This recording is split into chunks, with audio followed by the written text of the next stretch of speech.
I'm Bobby. I'm an Al-Anon and an alcoholic. And I was so happy to be able to introduce Joe because I told him, I said, you know what, every time that somebody comes up to say, to introduce me, if I happen to be speaking or it's a birthday or something, I get embarrassed, because they don't say enough good things about me. Told Joe, I said, I'll try to remedy that, Joe has been a great help to me in my recovery, and I don't know that I've ever heard anybody in the program say a bad word about him, But that ain't no big deal because hardly anybody says a bad word about anybody. But he's helped. I haven't said my speech yet. That's right. He's been a great help to me. He's told me some wonderful things. I mean, he told me one thing that nearly changed my life one time. He said, I was complaining about all the stuff I have to do, go to basketball games, go to volleyball games, go see my wife's relatives, all of that crap, And he said, I feel like my life is being stole from me, Joe. And he said, look at it this way, Bobby. Your life's not being stole, it's being shared. And I thought, man, that is wonderful. Changed my whole attitude on all that stuff. So, they can steal it and I feel okay about it, I brought it up to Joe months later. He said, I don't remember saying that. He told me something. He told something last night that I love, but I'll save it for another time. But it's just great. He's always coming up with that stuff. Joe is a wonderful friend and a great member of the program, and I'm very happy to introduce him. Joe.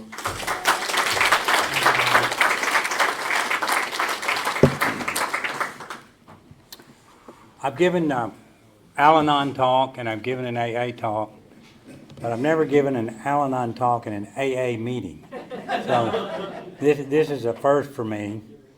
And I'll start with my sobriety date with alcohol is May 15th, 2014, and my time in Al-Anon started in May of 2015, a year after I got sober. I will say that I'm 76 years old, and I drank for 50 years before I got sober. It's damn lucky I'm here. But I will say also that I am 76 and I am old, and so I may ramble and get off the subject, and I will play the old card if I can. Okay. Sarah, my Al-Anon friend, she's the culprit of what got me talking here. She put my name to Bobby, and Bobby said, okay, let's let him speak. And anyway, some people say, well, why did you agree to speak? And I said, why not? I'm going to be talking about myself, my favorite subject, So, and I got a captive audience here. I hope none of y'all run out the door. I'm glad to see a lot of my Al-Anon friends here. I first saw them way in the back, and I thought, they're not going to help me way back there. But now I got a whole table right up front here, and they can, do this, shut up, don't say that, But, I like to talk about myself. There was a guy in another group, there's a really nice fella, and he said, I may not be much, but I'm all I ever think about. And that's the truth for me.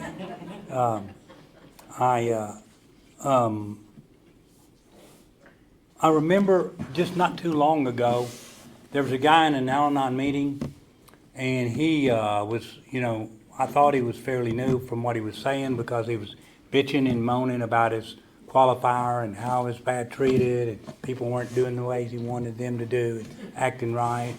And nobody in the meeting said, well, here's what you should do, or here's some advice for you, or don't do this, or don't do that. They just said, keep coming back. And so I thought, that is really good advice for that guy.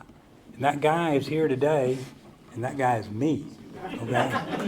And that guy, and that tells you why I need to keep coming back. Because I was still moaning and bitching about my life, and I've been in Al-Anon 9 years. So I need the help of the people in Al-Anon, and I need the help. I'm not cured quite yet, in other words, of my friends in AA to keep me on the right track. So, also, I'm uniquely qualified to give an Al-Anon speech. I'm going to give you a little bit of family history and sort of some of the messages I got when I was growing up. So my father was a physician, and my mother was a nurse, and my mother worshiped my father. He was an alcoholic, and my mother was the finest untreated Al-Anoner you've ever seen. And I'm going to tell you a story about why some of the reasons I got kind of mixed messages growing up, and some of my teachings that probably made me be a damn alcoholic. But anyway, and it's a story. When I was a youth, maybe 15 or 16, I was pretty argumentative. I'm sure y'all can't believe that, but true. And so I was always arguing with my parents about stuff, and my dad was into he wasn't as bad as he ever got, but he was into it pretty good, and I was complaining about, he shouldn't have done this, he shouldn't have done that, and dogging him down. And my mother said to me, she said, if there was Jesus Christ on this earth, it would be your dad. Whoa. And then I thought, let me think about this. I'm not a Bible scholar, but I never saw in the Bible where Jesus' wife called his sons Malachi and Jedediah, and about 2 a.m, and Jesus' wife said, hey, Malachi and Jedediah, you need to get out down here to the house, because Jesus is in the backyard in his underwear, drunk as a dog, and the police are going to arrest him. Now that's some kind of mixed messages you grow up with, Well, and people wonder, well, why didn't you buy into Christianity? Well, my dad was Jesus. I didn't want no part of that Christianity. So, anyway, so I'm uniquely qualified. I have one of my brothers, an alcoholic, been sober for about 30 years. My other brother was an IV drug user. He shot cocaine. I didn't know this because didn't ever do that. I never wanted to do it. But anyway, but that shit only lasts about 15 or 20 minutes. So, he showed up at my house one day and he said, I think I might have a drug problem. He said, I might need some counseling. And I said, okay, well, he was at school at Fayetteville. I said, drive on down tomorrow. He said, I'm at a restaurant down the street. I said, okay, come on up. And he had a needle mark every quarter inch in every vein in his body. So that qualified me for damn sure. But then I have about my immediate family members. I happen to marry 3 women, of which a few were alcoholics and one was crazy. So that qualified me.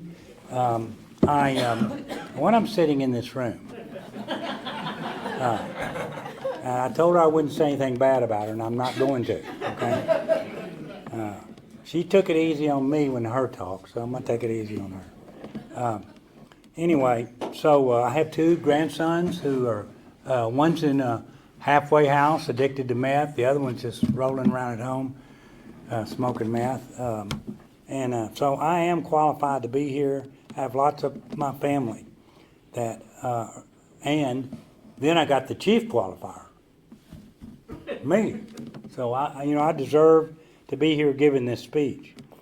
And I want to tell you my earliest memory of how, I didn't realize this at the time, but it sort of shaped who I became and what my goals were in life.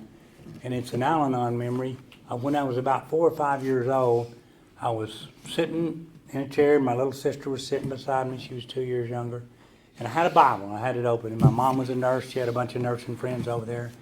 And one of them said, oh, look, here's Joey. He's reading the Bible. Isn't that cute?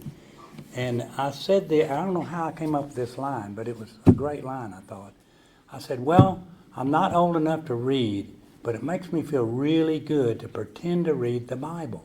And I mean, these nurses just went, wow, that is the greatest thing. This little kid saying that. And the next week, one of them gave me a Bible with my name embossed on it. And I was hooked. I mean, I can act a certain way and present a certain picture to people, and people will think of me that way. And good stuff will come my way when I do that. So, and that became the start of my main goal in life, and the way I sort of dealt with people is for my self-esteem, is I needed other people to think well of me. And that was in the profession I went into, the people I met. It was sort of like you could be a chameleon. You could see what people wanted from you, and you could present that picture of yourself. So that was the start of that. I learned that at a very early age. You know, my parents did the best they could with me, but they did not have Dr. Spock. And, you know, my dad was an alcoholic. My mom was a severely untreated Al-Anon. Now, I have the blame for me being the way I am should go to my parents because, you know, I didn't feel like I ever got unconditional love. And I'll talk about that a little bit more, you know. They were always saying, somehow, when I was about in the 7th grade, I took an IQ test, and I think it was just an accident, but I did well on it. So my grades never showed that. So people were constantly telling me, you should be doing better. You're not living up to your potential. And so I was pretty much felt like a failure, because that was what was expected of me. And then the other person responsible for becoming an alcoholic is a girl named Martha M. And she followed me all through my grade school and high school. And when I would come home and look for some pats on the back, I would say, look, I made 98 on this test. And my dad would look at me and he would say, what did Martha M. make? And that bitch, she always made 105. My whole career, all the way through high school. So I still have a resentment against her, and I'm working on it. I was taught that the sign of success was you need to go out in the world and make your mark. You need to be somebody. People need to look up to you. You need to have a good job. You need to make a lot of money. You need to have a big house, and you need to have a great wife. And I had some trouble there because I had 3, but and each one of them had their attributes. I'll say that. The measure of my esteem and where I got my esteem was what I was, not who I was. And so that became my goal, to become something that people would think well of me. Now, we're in a bad spot, because for me to feel good about myself, I had to make sure y'all were thinking well of me, because that's where it came from, right out here. And some of y'all were sick, and I had to teach you how to think well of me. And some of y'all were damn near uncontrollable, It had to control you and present a picture to you, and you refused to learn what a swell person I was. So I was pretty much a failure at that too, So I'm talking about my drunkalog now, but I will get to the Al-Anon part as we go along here. I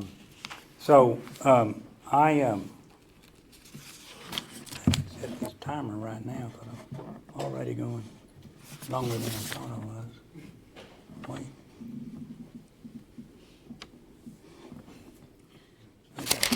Okay.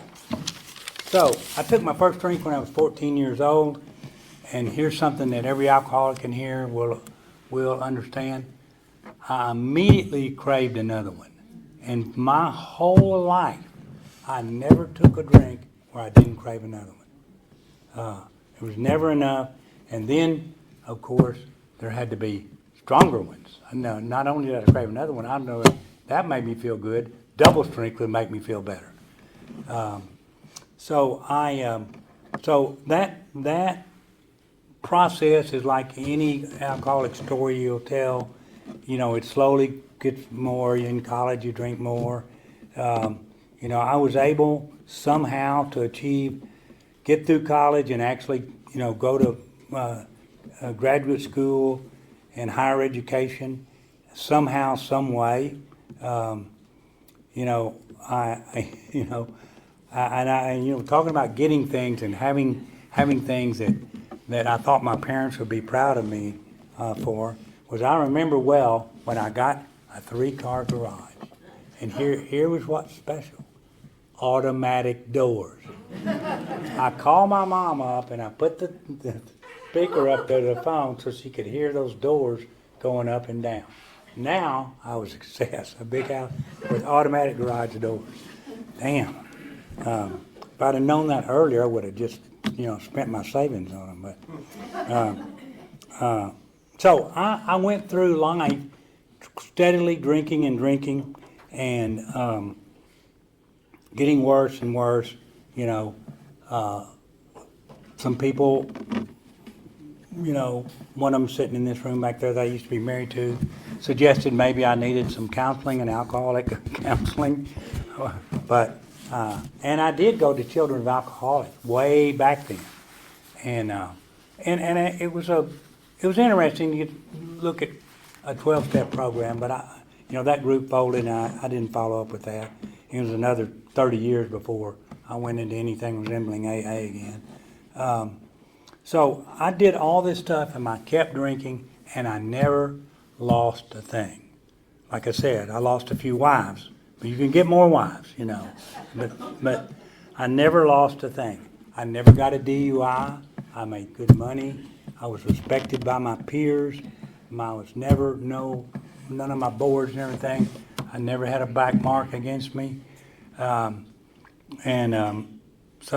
a lot of my alcoholic friends went, why in the hell did you stop drinking? You know, what made you stop? So I never lost any material things, but over this process, you know, there's this guilt and shame of being an alcoholic and not being what you should be, and knowing what you were doing was bad for you. It's not what anybody had in mind for you. It's certainly not, you know, what a higher power would expect of you. You know, I don't know, I'm not real good about understanding my higher power, and I don't know exactly, people say it's God's will, you know, and if this happens, it's God's will, and this happens to you. And I don't know what God's will is really. I know what it's not. I know it's not for me to be a raging drunk, okay? So the guilt and the shame and the putting blame on myself for doing that was getting to me. And by about 2011, I admitted to myself that I was an alcoholic. By this time, I was carrying a bottle of Hiram Walker apricot peach brandy under the seat of my car, and I didn't drink at work. And but in the parking lot, before I headed home, you could get high off that stuff in a hurry. I would look around the parking lot, turn that bottle up, and one day I just said, well, there's no way I can say I'm not an alcoholic. No, people that are not alcoholics don't do this, and that's just all there is to it. But I thought to myself, well, I hadn't been caught yet, and if it doesn't get any worse, then maybe I can, you know, go along. But it did get worse, and I was working 4 days at the week at a time, and I got where I'd get up on Thursday and not go back to work on Monday, and I would start drinking immediately when I got off work, and I would get up in the morning on Friday morning, start drinking in the morning. I would drink all day long until I had to go back to work on Monday. And it was getting, you know, this time, you know, a lot of people say, what drove you in here? You know, you get arrested, your wife's going to divorce you, your kids won't come see you anymore, whatever. And none of that stuff was happening to me. But what drove me in here, I got to the point where I constantly had a black cloud of doom riding over my head. I mean, everywhere I walked, if I was by myself, it was like a huge depression over me. And I was looking into a hole so deep and so black that I knew within the next few months I'd probably want to start drinking on the job. And then my life was going to change forever for the worst. So you say, what drove me in here? Fear. Fear of that. I don't think anybody comes into Alcoholics Anonymous just because they drive by and say, oh, I think I want to go there. Something drives people in there, you know, whether it's the law or their wife or something. And fear drove me in because I knew once I went down that hole, I wasn't coming back. So I came into the fellowship in May of 1914.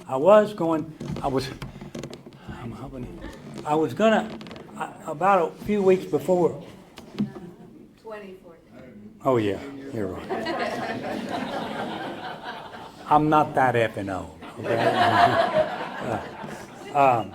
So about a few months before, I was duck hunting, and my friends would all be saying, "Joe, you need to do something about your drinking," because I was drunk. You know, we called it duck hunting, but mostly it was outdoor drinking. Okay, and it was 7 o'clock in the morning, and I couldn't put out decoys. I was falling down in the rice field, and so I said, "Okay, I think I need to go to rehab." And my friend got on the phone right there on the edge of that rice levee and called Baptist Hospital and set me up to go in.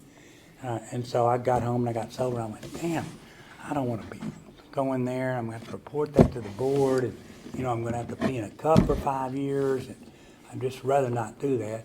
My brother, who'd been sober about 15 or 20 years, said, "Well, look, why don't you just try this 90 and 90? I'll take you to your first meeting, go 90 and 90, see what it, and go to rehab later if it doesn't work." And that's what I did, and that's how I got sober. So I did my 90 and 90, and I saw the program was helping me. And so I'm going to talk a little bit about the 12 steps, and I try not to be too lengthy. I knew at first I was powerless over alcohol, but for a long time I didn't think my life was unmanageable. And until I was about to fall in that black hole, that's when I finally admitted that my life was unmanageable. You know, I came to believe in a power greater than myself that could restore me to sanity, but I always had this question: would he restore me to sanity? He could. I believed in a God that could do miracles, but would he restore me to sanity? And so finally, I sort of had a hope that would happen. I took step 3, made a decision to turn my will and my life to the God of my understanding, which I would say was the God of my ununderstanding. And because even today, I don't know how God worked. So that's sort of the beginning of faith. Faith that there was a power greater than myself out there that could help me with this disease. But now there's faith and there's trust. And I'll tell you a little parable somebody told me, and I heard it in these rooms. There was a guy who had a wheelbarrow, and he was crossing this great canyon on a rope, pushing this wheelbarrow. And there were people on the other side of the canyon, and they were going, "This is a miracle. This guy's crossing this canyon in this wheelbarrow," you know, and he gets to the other side, and the crowd clapping and everything. And so the guy said, "Do you think that's something, man?" He said, Yeah. He said, "You think I can do it again?" And they said, "Well, yeah." He said, "You have faith in me that I could do it again?" And they said, "Yeah, we saw you do it one time. We think you can do it again." So you trust me that I could do it again? And they said, "Yeah, we trust you." And he said, "Get in the wheelbarrow." And that's the deal.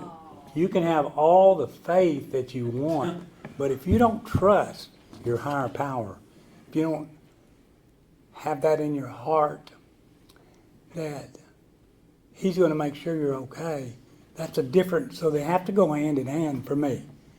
Because I have faith in miracles. Are they going to work for me? Do I trust it? Anyway, 4 and 5, you know, everybody's scared of 4 and 5. Okay, I'm speeding through this thing. So 4 and 5, make a fearless and moral inventory. You know, it's also scary for everybody, and I was afraid of it. You know, I didn't want to admit all my faults and figure out my character defects, which I hate that. I'm going to use that word in here because it's short, but I like to think of them as character imperfections, okay? I don't like to feel like I'm a defective person, you know? And also I got God. God doesn't make defective people, you know? And I'm a children of God. But anyway, I'm going to use that word in here today, but I don't like it. But anyway, looking at these character defects, and it's always, people are scared, you know, they don't want to talk about it, you know, and, you know, you make all this list of people you got grudges against and everything. You go in the big book, it's got these 3 columns, you know, what was your part in it? I'm going, these people are bad people, and they're doing stuff to me. What do you mean, my part, you know? I'll just say one little aside. A guy, in my first meeting or two, I was bitching and moaning about what a bad person my dad was. And this guy said, well, what was your part in it? And I'm going like, I was 12 years old when he was doing this shit to me, you know? Why do I have a part in that? But then as I grew, and I was like, here was my part. I was still holding on to it 40 years later. That was my part. You know, I could not forgive, and I kept this grudge going for all those years. But at that point in my AA career, I just didn't understand that. But anyway, and then you admit these defects to another person, yourself, and to God, and all my defects are fear-based. Okay, I believe that fear is the cause of me wanting to be manipulative. I believe that fear is the cause of my anger, and I believe that fear is the cause of my resentments. I believe that fear is the cause of my judgment of other people, my self-justification, my desire to get revenge. And that fear comes from these people out there and stuff they're not giving me the self-esteem that I want. And something's wrong with them because I'm obviously worthy of self-esteem. And so it was hard to think that I had a part in that. But if you look at it, 4 and 5, you know, we come in here, and I came in these programs because I knew something was wrong with me. Like I said, I didn't just drive by the building and say, I think I'll go in there. I mean, I knew I had a problem. And unfortunately, I wasn't sure I couldn't fix it by myself, but it was becoming evident that I was not fixing it by myself, and I needed some help, okay? And so I came in these rooms, and then I got in there, and then I said, well, now I got to figure out what is wrong with me. Well, all these character defects are wrong with me. This is what's making my life go bad because I don't know how to live life on life terms without blaming people, without judging people, without all of my care about trying to control people. So what I'm trying to tell people nowadays, and if I have a sponsee, that I want you to look at 4 and 5 as a period of discovery. You came in here because something's wrong with you. What is it? Let's find out. And if I have looked at it that way, and I think if you think this is a helpful thing, you want to get sober, don't you? Well, let's find out what's wrong with you. Then we're going to go to 6 and 7, and we're going to find a way to help you get rid of these character imperfections or defects so you can live life on life's terms and not go nuts. But 6 and 7 is where the rubber meets the road for me, and the most important steps in this program for me. Because there I had to really put the program into action, because I became willing to turn my will over to the care of God to have God remove all these character defects, okay? Now remember, I believed he could, but would he remove them? Did I trust him to remove them? So in going in 6 and 7, I had to go way back to 1 and 2 and 3. You know, God turned my will of my life over to God understanding. Because I'm not about to turn my will over to a God that I don't trust, that I don't have faith in. Because look, these character defects, I considered them strengths. You know, that I could manipulate people, I could control people, you know. And I truly believe this, you know, they say we're an egomaniac with an inferiority complex. I'm the classic example of that. I mean, I truly believe that if I had a situation out there, if I just worked hard enough, with my methods of control and how I could talk my way into things, I could fix any problem myself, no help. And I truly believe that. So what 6 and 7 did to me, I finally had to admit that there is a God and I'm not him. Okay? And then I had to be willing and trust before I turned my way of life and my strength, what I consider my strength, because I don't know what I'm going to become. And I remember sitting in a meeting one day. I was sitting there, and I don't know how I just happened to think of this. I'm just going to have to turn it over. I mean, I can't get, well, I'd been in there 6 or 8 months. I was better, I wasn't drinking. So obviously I didn't have hangovers every morning. I wasn't drinking. But and when I turned my will and my life over to God and my Son, and I trust him to remove my character defects, which he didn't remove all mine. He's helped me with them a lot. And I'm hoping maybe he will, totally, one of these days. But I suspect he's not. But I'm okay with that now. He's made me better. But I had to what kind of person was I going to be? What these things God was going to replace them with? Who the hell was I going to be? And I had to say to myself, it doesn't matter. I don't care if I become a clown or ride in a rodeo or do whatever I have to do. I have to get sober and stay sober. So I'm going to have to become somewhat of a different person. And I'm just going to have to trust, by this time my faith was growing, that God's going to make sure I'm okay. Because my whole deal here, and the whole reason I get sick, and I am sick, as an alcoholic and an Al-Anoner, is because I don't really feel like I'm going to be okay. Okay? So I have to try to make y'all give me my self-esteem. And you people are sick, You don't give me what I need. So, and I needed you to do that so I would feel okay. So if I have a trust in my power in God, that no matter what happens, no matter what trauma I go through, that with the help of God in this program, I'm going to be okay. Now you can make some motions. Now you can make, so that 6 and 7 set me free. I became willing to listen to all y'all and to listen to what God's words were. I didn't hear him talking to me, but I hear him speaking to me through y'all. And that is where my growth in this program really started. So, and people say, 9 and 10, take a daily inventory. That was early on. Who did I piss off today?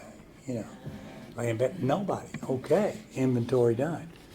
Now, here's what I learned. Did I have some bad thoughts about people today? Was my brain still thinking what an a-hole, or you should have done this, or being judgmental of you? And that was true. So I had to expand my inventory to what? Because if you're still thinking that stuff, you're liable to still be doing it too, and probably are. So that made my inventory a little more complicated, but really a little more realistic. Now, I tried to do prayer and meditation, step 11. I'm still doing it today. I'm not that good at it. But having had a spiritual awakening as a result of these steps, some people had what Bill Wilson had, the lights go off and, chill goes up your spine, you're cured, so forth. And I didn't have that. And it says in the book that I forget what chapter, but it says, we will be rocketed into a 4th dimension. I'm riding a tricycle into the 4th dimension. There's no way I'm still riding that tricycle, okay? But I did have an educational spiritual awakening, and that's what many people seem to have. So, now I'm sober. I'm in here. I've been in here for a year, but my qualifiers are still out there, and my qualifiers are still not acting right. Okay, so that I was gotten sober. I was getting better myself, but they weren't getting better. They were still pissing me off and blaming me for their problems and doing all the things that qualifiers do, and really making it difficult for me to live life on life's terms with peace and serenity. And so I said, well, those people across the curtains, I'm going to go check those people out, Al-Anon. Because what I wanted to do was to find, for them to teach me some tricks so that I could keep that qualifier from bothering me, okay? From doing their shit and that bothering me. Unfortunately, and what that meant, to teach me some tricks, I wanted them to teach me how to control that qualifier, okay? Control their behavior. So now, not to help them. I could say, oh, I'm going to help you by helping you do this, but I want to help you so I'll feel better. And that's what, another thing about my motives, do you want to, we're a people pleaser and a helper. Yeah, but why was I a helper? Because I couldn't stand you not giving me what I want. So I had to help you so you would make me feel better. And that's what we see, in Al-Anon is one of our problems. We're helper people. We've been used to taking care. A lot of mothers in there raise children and so forth. And it's our job to make sure they're doing right. But when they get beyond our control, it's not our job anymore. It's not our job to help them, And I still look at my motives and fortunately my kids have done well. I don't give either one of them a penny unless I want to. They're all highly educated. They've married into this disease too and are going to programs. But I try not to give them a single word of advice unless they ask me for it.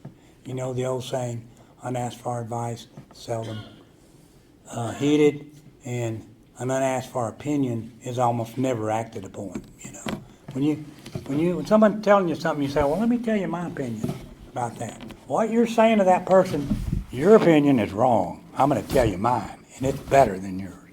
People don't like that, People will fight you to keep their own opinion. And that's one thing about being right. I have a deadly need to be right all the time. Now, a deadly need to be right means when I'm dealing with somebody's got to be wrong. People don't like to be wrong, So if you start telling why you're right, then I want you to admit to me that you're wrong, tell me that I'm right, and people don't like to do that. They'll fight you for that, They'll buck up on you. They don't want to admit they're wrong. So there you're a failure at trying to be right all the time. And that's one of I still have to continue to work on that. So, I'm coming into Al-Anon, I'm learning this stuff, and way I say I came in there, the monkey was off my back, but the circus was still in town. And that was me, okay? I still had a lot of stuff to work on. So, a lot of people out there, alcoholics, and I've heard this, and I'm going to tell you that mostly people on the other side of the curtain, us Al-Anoners, are in there just bitching and moaning about their qualifier and talking about how they didn't treat them right, what holes they are, and all the stuff they've done to them, and how bad we've been treated. And there's some of that goes on. I did that when I first came in there. I told you that. I was one of those people, and I can still do it. But I'm going to tell you something that happens over there. These Al-Anoners will listen to you for a little bit, and then they will look you in the eye, and they will say, what are you going to do about it? Well, I want them to stop that. No, what are you going to do about it? And they begin to do this really ugly thing. They turn the thing back on yourself, okay? That there's something wrong with you that needs to be fixed. What? They're out there doing all the bad shit, So, and Bill says this all the time. When I have a problem, I need to look in the mirror. And that's what we learn over there. That we do teach that in AA, but what we live for is looking in the mirror over there. And when I have a problem over there, what's my part in the problem, okay? And problems just invariably, whether it's holding a resentment I shouldn't, or trying to control somebody that it's not my job. And Bill also says this, here's your job, right in front of your face. And all that out there is not in your control. gonna tell you, that's a hard thing to take, but the more time I spent in the program, the more I knew that there were no tricks to learn, that if you want help, you need to be looking in the mirror. And Al-Anon helped me look at the mirror for the answer to my problems of living life on life's terms,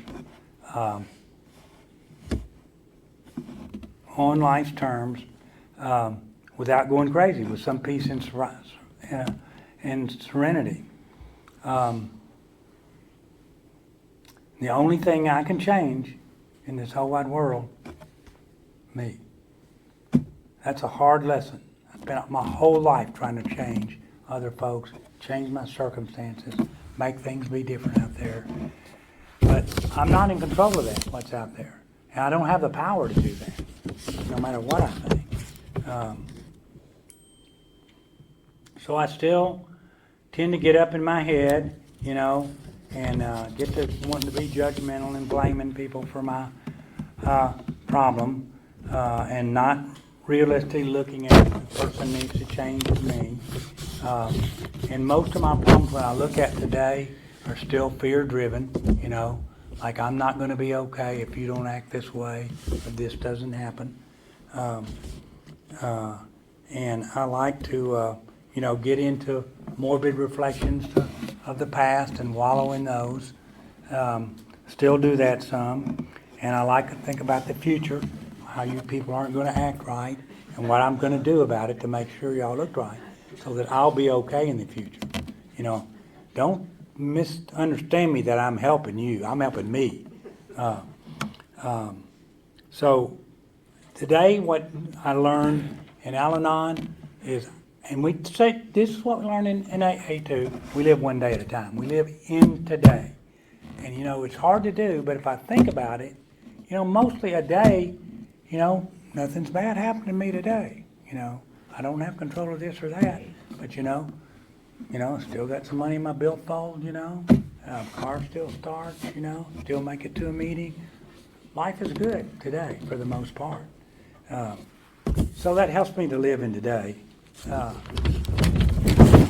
Getting closer here. I thought I might yak on and on, and I might before this is over. And remember, I will play the old card. So just remember that. You know, I said my sole goal in life was to have other people think well of me, but that's not necessarily my goal now. I have a loving and kind God who loves his imperfect child unconditionally. Now, sometimes I think I still have to learn by pain. You know, that's my best teacher, when something's causing me pain. And at first I want to blame other people for that, but then I think, sometimes I think it's my higher power saying, "And Joe, you're falling off your job a little bit here, so I'm going to have to throw a little pain in here, you know, to make sure," because that's the way I learn, you know. But here's the good thing that's happened. I don't have to have as much pain to teach me, and I can now learn from your pain.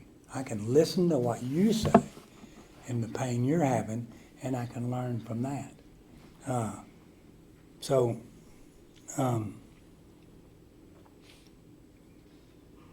And I can learn, you know, to live a peaceful and serene life better. So, and you remember the serenity prayer? I'm going to talk a little bit about acceptance now. Serenity prayer, where it says, "God grant me the serenity to accept the things I cannot change." And so my problems stem from not accepting things that can't change. Try to change them anyway. If they don't change,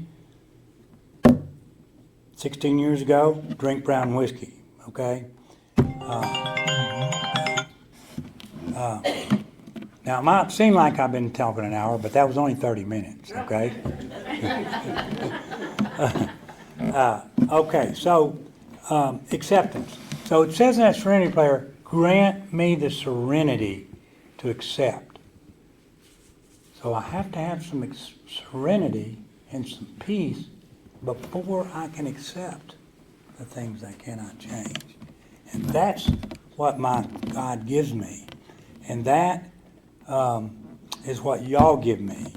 And when I can accept that there are things that I have enough serenity to accept things that are not my job anymore, then that's worth a lot of peace and serenity. If I can just accept that these things are unacceptable and I don't have to work at changing them. That's when you get to that point, it's almost like chains dropping off of you. This isn't my job to make sure y'all act right. You know, that's your job. I don't like it. If y'all would listen to me, I could make you better. But not good listeners in this group, I'm telling you. So people I ask, you know, sometimes I'm around people and they say, well, you know, you're going to AA, you know, and notice you're sober all the time. And some alcoholic wannabes or need-to-bes out there are kind of asking me questions about how's that work and everything. And it is kind of hard to explain how this program works and how we help each other get sober. But a kid that was in maybe last year or two was in a meeting, and I think he was a dual addict, a dual abuser, and he was hadn't been sober but maybe 3 or 4 months.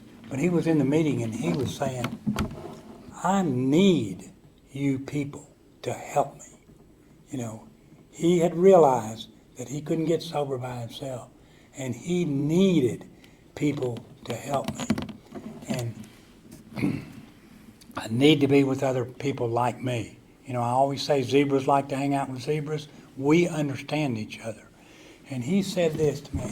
He said, when I come in here and I say whatever I'm going to say, and I look across the room and I see other people nodding, I know I'm in the right place. And so, you know, if you think about it, how does this program work? One nod at a time.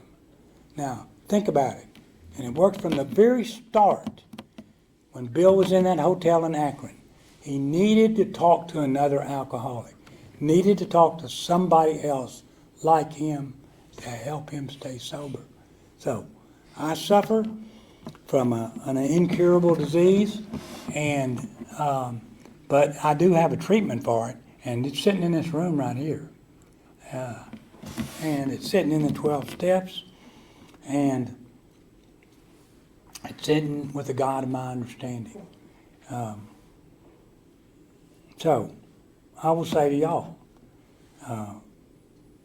I need you to be there for me, to help me learn to accept life on life's terms, and to help me live without going crazy. And I thank and love you more than you will ever know.